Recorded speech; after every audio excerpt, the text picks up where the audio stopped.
മാന്യപ്രേക്ഷകർക്ക് നമസ്കാരം. തിരുവനന്തപുരം നഗരസഭയ്ക്ക് മറ്റൊരു ഭരണനേട്ടം കൂടി വന്നെത്തിയിരിക്കുന്നു. കമ്മികൾ പോലും കൈയടിച്ചുകൊണ്ട് രംഗത്തെത്തിയിരിക്കുന്നു. ഇതുമായി ബന്ധപ്പെട്ട് നമ്മുടെ കേരളത്തിലെ സകല പ്രമുഖ മാധ്യമങ്ങളെയും ഇടതിനെയും വലതിനെയും ഒരേപോലെ വെല്ലുവിളിച്ചുകൊണ്ട് കൗൺസിലർ ആർഷി ബീന രംഗത്തെത്തിയിട്ടുണ്ട്. അവരുടെ ലേറ്റസ്റ്റ് ഫേസ്ബുക്ക് പോസ്റ്റ് ഞാനൊന്ന് വായിച്ചു കേൾപ്പിക്കാം. തിരുവനന്തപുരത്ത് വെള്ളക്കെട്ട് എവിടെ? ശനിയാഴ്ച രാത്രി 7:00 തിരുവനന്തപുരം നഗരത്തിൽ പെയ്തു തുടങ്ങിയ മഴ ഞായറാഴ്ച പുലർച്ചെയായിട്ടും നിന്നിട്ടില്ലായിരുന്നു. വെള്ളക്കെട്ടില്ല, ഓടകൾ പൊങ്ങിയില്ല, അനിഷ്ട സംഭവങ്ങളില്ല. അതിനാൽ മാപ്രകൾക്ക് മാത്രമല്ല, ഇടതുപക്ഷത്തിനും വലതുപക്ഷത്തിനും തിരുവനന്തപുരം നഗരസഭ എന്നൊന്നുണ്ടെന്ന് മറന്നുപോയേ. തിരുവനന്തപുരം നഗരസഭ ഉണ്ട് എന്നുള്ളത് ഇപ്പോ നമ്മുടെ കേരളത്തിലെ സകല പ്രമുഖ മാധ്യമങ്ങളും മറന്നുകൊണ്ടാ മുന്നോട്ട് പോയത്. ഇപ്പം കേരളത്തിൽ കനത്ത മഴ പെയ്തുകൊണ്ടിരിക്കുകയാണ്. ഒരുപാട് പഞ്ചായത്തുകൾ ഒന്നടങ്കം മുങ്ങിപ്പോയി എന്ന തരത്തിൽ, അതായത് റോഡുകൾ ബ്ലോക്കായി, അങ്ങനെ പല രീതിയിലുള്ള വാർത്തകൾ നിരന്തരം വരുന്നു. തിരുവനന്തപുരം നഗരസഭയുമായി ബന്ധപ്പെട്ട് വാർത്തകളില്ല. കാരണം എന്താ? ഓടകൾ വെള്ളം നിറഞ്ഞ് കവിയുന്നില്ല, അതേപോലെ തന്നെ അനിഷ്ട സംഭവങ്ങൾ നടക്കുന്നില്ല. വെള്ളക്കെട്ടൊക്കെ ഇപ്പോ എവിടേക്ക് പോയി? ഇതൊന്നും വെറുതെ സംഭവിച്ചതല്ല കേട്ടോ. ഇതിന് കൃത്യമായ പ്ലാനിങ് നടത്തിയിട്ടുണ്ട്. തിരുവനന്തപുരം നഗരസഭയുടെ മേയർ വി രാജേഷ് 1 മാസം മുമ്പ് തന്നെ അദ്ദേഹം പറഞ്ഞത് നമുക്ക് ഈ ഒരു വീഡിയോയിൽ മുന്നോട്ട് വെക്കാം. അതിനു മുമ്പേ ആയിട്ട് മറ്റൊരു കാര്യം ഞാനൊന്ന് എടുത്തു പറയാം.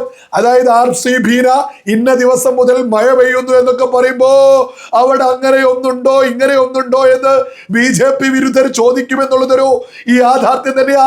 അതുകൊണ്ട് ആർഷി ബീന പറഞ്ഞ അതേ ദിവസത്തെ ഒരു പ്രമുഖ മാധ്യമത്തിലെ ഒരു വാർത്ത ഞാനിന്ന് ഇവിടെ കൊടുക്കാം.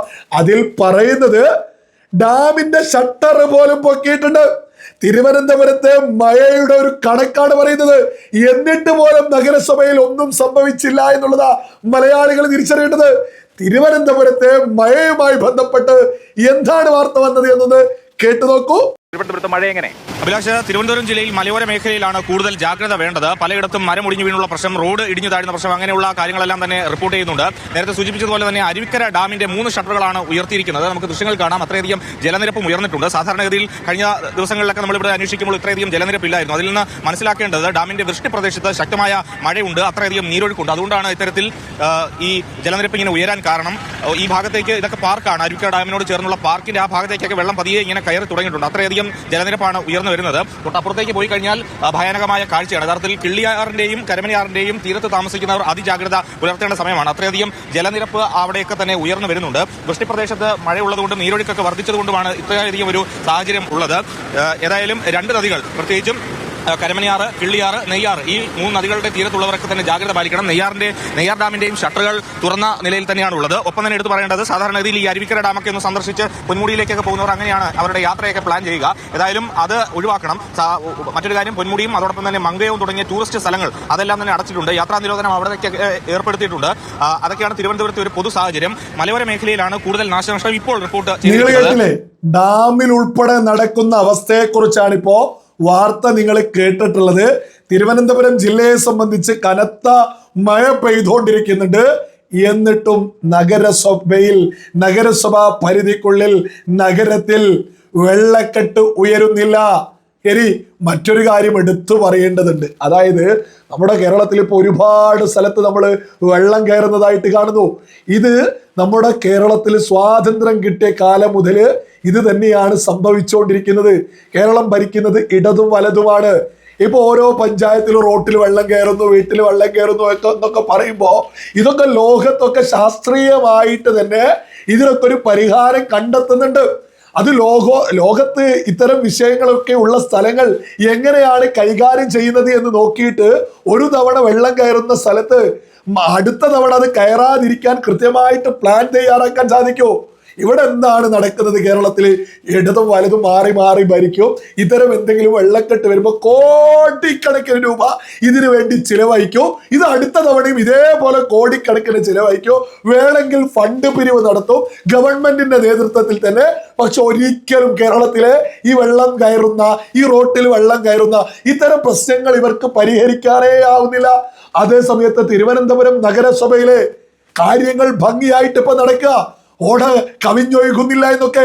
ഇതൊക്കെ എങ്ങനെയാണ് സംഭവിച്ചത് എന്ന് ഒരു മാസം മുമ്പേ ഇതിന് പ്ലാൻ ചെയ്തുകൊണ്ട് വി രാജേഷ് പറയുന്നത് നിങ്ങളൊന്ന് കേട്ടു നോക്കൂ.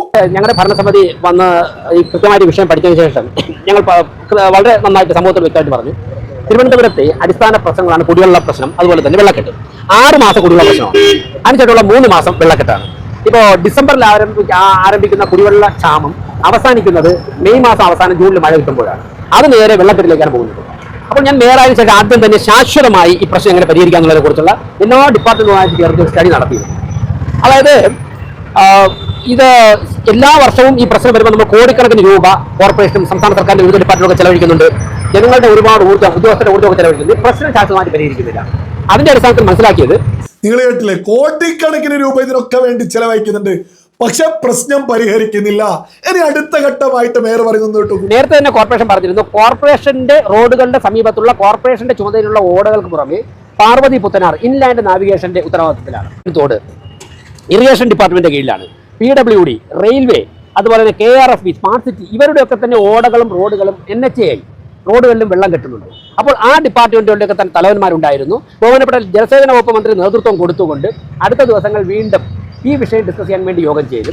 ഞങ്ങൾ കഴിഞ്ഞ ദിവസം പറഞ്ഞു, ഈ അമേരഞ്ചാൻ തോടുന്ന മാലിന്യം മാറ്റിയപ്പോൾ ഒരു 8 ലോഡ് മാലിന്യമാണ് പ്ലാസ്റ്റിക് വേസ്റ്റായിട്ടൊക്കെ അങ്ങ് കിട്ടിയത്. ബാക്കിയൊരു 180-160 ലോഡ് മാലിന്യം എന്ന് പറയുന്നത് 10-15 വർഷം കൊണ്ട് അടിഞ്ഞുകൂടിയ മണലാണ്. ഇത് സമയാസമയം മാറ്റാത്തത് കൊണ്ടാണ് വെള്ളം ഒഴുകേണ്ട സ്ഥലത്ത് മണലടിഞ്ഞ് കിടക്കുകയാണ്. അങ്ങനെയാണ് വെള്ളപ്പൊക്കം വരുന്നത്. അത് ബഹുമാനപ്പെട്ട മന്ത്രിമാരുടെ ശ്രദ്ധയിൽപ്പെടുത്തി ഉദ്യോഗസ്ഥന്മാർ ഉൾപ്പെടെ ആ വസ്തുതകൾ ശരിവച്ചു. അപ്പോൾ ഇക്കാര്യങ്ങൾ പരിഹരിക്കുവാനും പെർമനന്റ് സൊല്യൂഷൻ കണ്ടെത്തുവാനും വേണ്ടി ബഹുമാനപ്പെട്ട ജലസേന വകുപ്പ് മന്ത്രിയുടെ തുടർച്ചയായിട്ട് യോഗങ്ങൾ, എല്ലാ ഡിപ്പാർട്ട്മെന്റിലെ യോഗം ചേരുവാനും അതിന്റെ കണ്ടിന്യൂസ് പ്രോസസ് നടത്തുവാനും തീരുമാനിച്ചു. അതിന്റെ അടിസ്ഥാനത്തിൽ പ്രശ്നം പരിഹരിക്കാൻ സാധിക്കുമെന്നാണ് വിശ്വസിക്കുന്നത്. നിങ്ങൾ കേട്ടില്ലേ? ഇതൊക്കെ കേൾക്കുന്ന വിവേകമുള്ള ഓരോ മലയാളികളും ഒരു യാഥാർത്ഥ്യം തിരിച്ചറിയണോ? വിവേകമുള്ള ആളുകൾ ഭരണത്തിലേക്ക് എത്തിയാൽ ഇവിടെ മാറ്റം വരൂ. വി രാജേഷ് പറയുന്നത് നിങ്ങൾ ശ്രദ്ധിച്ചില്ലേ? 180 ലോഡ് മണൽ ഉൾപ്പെടെയാ ഓടകളിൽ നിന്നൊക്കെ കോരിയെടുത്ത് കൊണ്ടുപോയിട്ടുള്ളത്. അതേപോലെ തന്നെ ഒരു തോട്ടിൽ നിന്ന് 8 ലോഡ് പ്ലാസ്റ്റിക് മാലിന്യം മാത്രം. ഇതൊക്കെ തന്നെ ഈ കഴിഞ്ഞ 5 മാസം കൊണ്ടൊന്നും വന്നല്ലോ. ഉറപ്പല്ലേ? അത് ഉറപ്പല്ലേ? 180 ലോഡ് മണല്, പ്ലാസ്റ്റിക് 8 ലോഡ് എന്നൊക്കെ പറയുന്നത് വെറും 5 മാസം കൊണ്ട് വന്നതല്ലല്ലോ. ഇത് വൃത്തിയാക്കി ഇതിന്റെ റിസൾട്ടാണ് ഇപ്പൊ തിരുവനന്തപുരം നഗരത്തിൽ കണ്ടുകൊണ്ടിരിക്കുന്നത്. യഥാർത്ഥത്തിൽ തിരുവനന്തപുരം നഗരത്തിന്റെ ഉത്തരവാദിത്വം UDF ഗവൺമെന്റിനുണ്ട്. കേരളം ഭരിക്കുന്നത് UDF ഗവൺമെന്റ് ആണ്. എല്ലാ ഡിപ്പാർട്ട്മെന്റുകളെയും ഈ പറയുന്ന വി രാജേഷിന്റെ നേതൃത്വത്തിൽ ഏകോപിപ്പിച്ച് ഞങ്ങൾ ഭരിക്കുന്ന സ്ഥലം വൃത്തിയാവട്ടെ എന്നുള്ളൊരു കാര്യം അവർ ചെയ്തു. അതിന്റെ റിസൾട്ടാ ഇപ്പൊ വെള്ളക്കെട്ട് എന്ന് പറഞ്ഞ് നമ്മുടെ കേരളത്തിലെ ഒരു പ്രമുഖ മാധ്യമവും തിരുവനന്തപുരത്ത് നഗരത്തിൽ നിൽക്കുന്നില്ല. കഴിഞ്ഞ 1-2 മാസം ഈ ഒരു പ്രശ്നമൊക്കെ ഉയർത്തിയ സമയത്ത് അതിനൊക്കെ തന്നെ പരിഹാരം കണ്ടെത്തുക.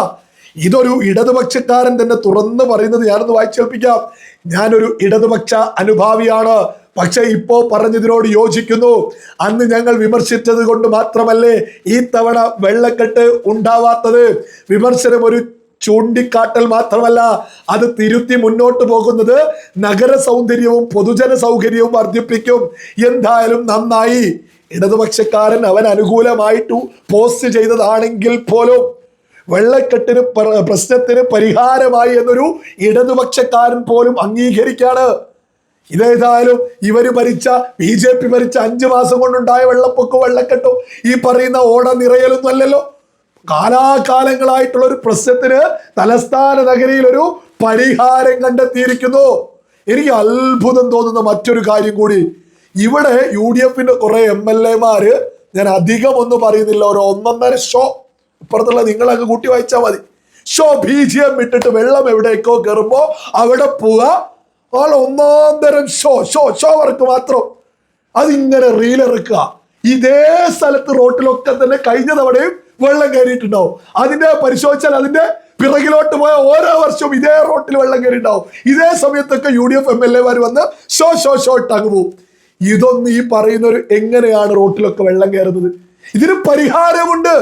ഒരു റോഡ് ഉണ്ടാക്കുമ്പോ വെള്ളം ഒഴുകിപ്പോകാനുള്ളൊരു സംവിധാനം വേണം. ഇത് കേരളമാണ്, മഴ എല്ലാ വർഷത്തിലും വരുന്നൊരു സ്ഥലം. എന്നിട്ടും ഇപ്പൊ ഈ റോട്ടിലൊക്കെ വെള്ളം കയറുന്നിടത്തേക്ക് MLA വരുമ്പോ അതിന് BGM ഇടാൻ ഇമാതിരി ആളുകൾക്ക് നാണല്ലേ? ഈ പ്രശ്നത്തിന് പരിഹാരം വേണം. ഇത്തരം പ്രശ്നങ്ങളുള്ള ലോകത്ത് ഒരുപാട് സ്ഥലങ്ങൾ പരിഹാരം കണ്ടെത്തിയിട്ടുണ്ട്, സിംഗപ്പൂർ ഉൾപ്പെടെ. അതൊക്കെ തന്നെ ഒന്ന് പരിശോധിക്കാം. മഴ ഉള്ള സ്ഥലങ്ങൾ ഒരുപാടുണ്ട്. അതൊക്കെ ഒന്ന് കണ്ടുപഠിച്ച് ഇവിടെ ഒന്നും നടപ്പിലാക്കാതെ എന്നും BGM മുണ്ടും മടക്കി കുത്തി BGM ഇട്ടാതെ കൈയടിക്കുക കുറെ അടിമ കമ്മി കൊങ്ങികള്. അതേ സമയത്ത് BJP തലസ്ഥാന നഗരിയിൽ ഇപ്പോ കൃത്യമായിട്ടൊരു പരിഹാരം കണ്ടെത്തിയിരിക്കുന്നു. ഇടതിനും വലതിനൊന്നും ഇത് നടക്കുന്നില്ലെങ്കിൽ BJP കേരളം ഭരിക്കട്ടെ. ഇതിനൊക്കെ ഒരു പരിഹാരം അവർ ഉണ്ടാക്കുമെന്നുള്ളതിൽ ഒരു തർക്കവും ആർക്കും തന്നെ വേണ്ട.